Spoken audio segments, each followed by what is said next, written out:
Hola, soy la doctora Susana Durán Sáenz y voy a estar a cargo del segundo módulo de este programa.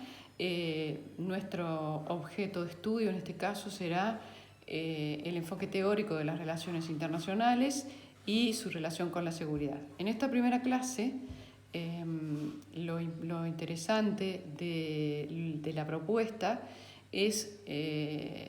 analizar a través de los textos cómo las relaciones internacionales van evolucionando a lo largo del siglo XX. No nos olvidemos que las relaciones internacionales como ciencia son una ciencia bastante joven porque surgen a partir de los principios del siglo XIX allá en Inglaterra. Básicamente las relaciones internacionales surgen como la propuesta de dos grandes corrientes. Una corriente es el realismo político y la otra corriente es el idealismo. Uno brega por el pragmatismo y por el conflicto en cuanto los intereses de un Estado estén en juego, mientras que el idealismo lo que busca es la resolución de conflictos a través de la paz, que la paz es todo lo que pueda ayudar a los habitantes de la sociedad a resolver sus cuestiones hacia adentro y hacia afuera. De todas maneras, el texto que nosotros vamos a abordar es un texto que nos va atravesando y nos va haciendo hacer un recorrido a través de todos los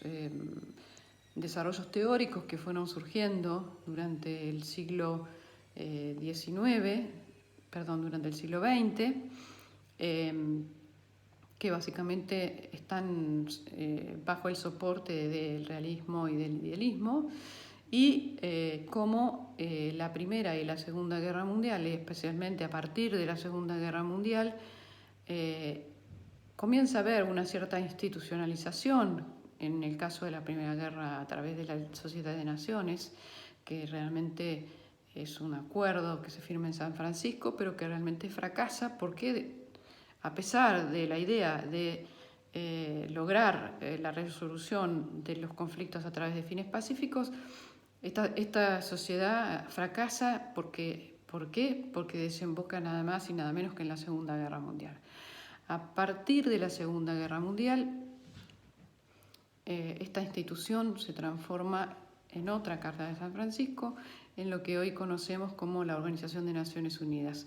que fundamentalmente tiene el mismo propósito, que es la resolución del conflicto a través de los medios que estén al alcance de los estados para no llegar a la guerra.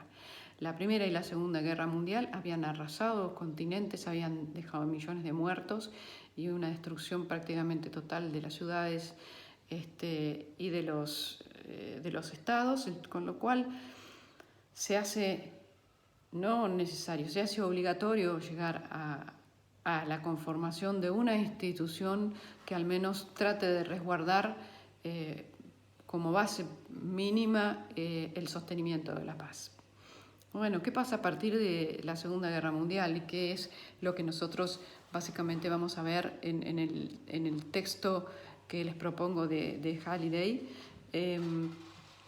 Hay muchas cuestiones que definitivamente rodean a esa idea del sostenimiento de la paz, a esa idea de que los estados deben tratar de trabajar para la paz y de negociar entre ellos para no llegar a la guerra. Pero todos nosotros sabemos que la Segunda Guerra Mundial desencadena en un nuevo orden, que es el orden de la Guerra Fría.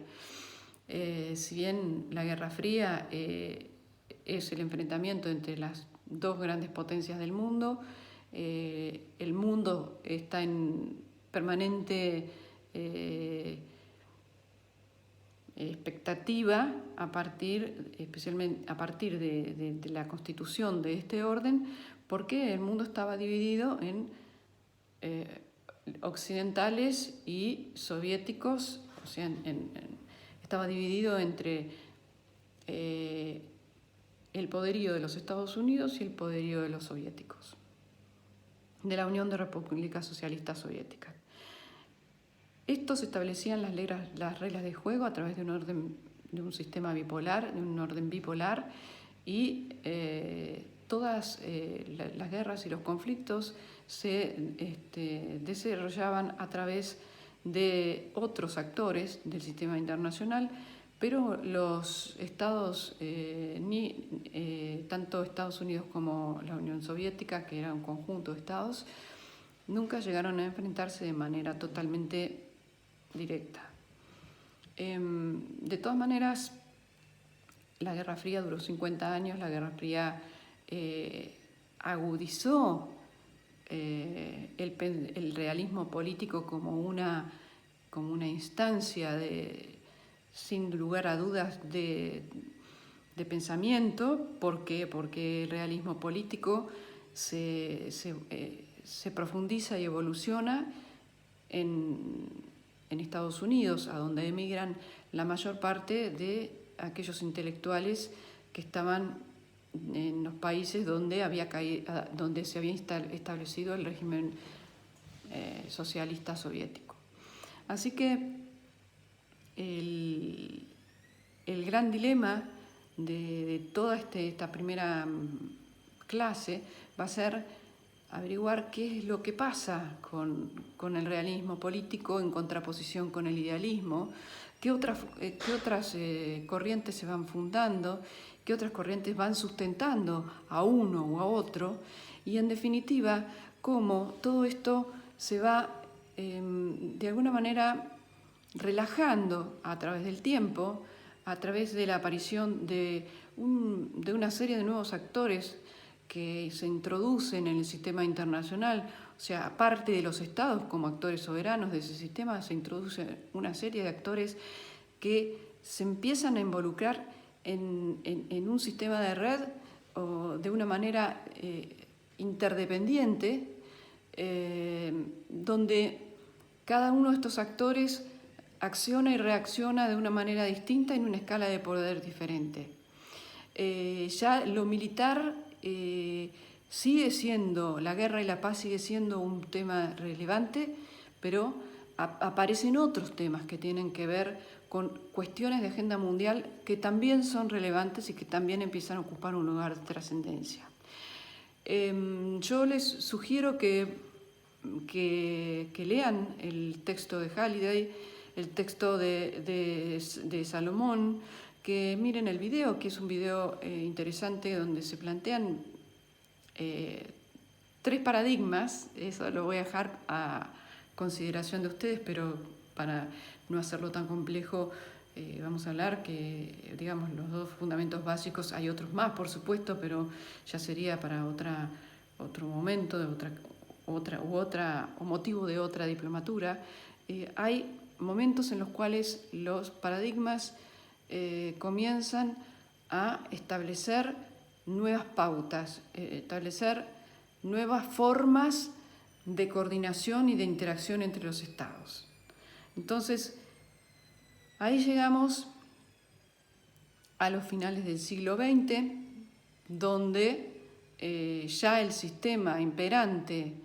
luego de la Segunda Guerra Mundial era muy diferente al sistema imperante en los años 80, y con lo cual comienza a relajarse de alguna manera la Guerra Fría y finalmente termina de caer. El momento simbólico es el momento de la caída del muro de Berlín, y cae ese sistema,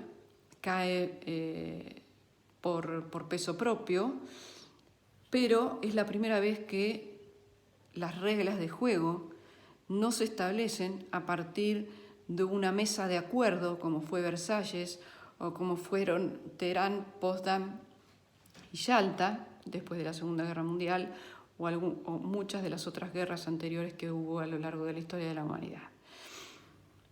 Con esto les sugiero que tomen como guía estas ideas básicas.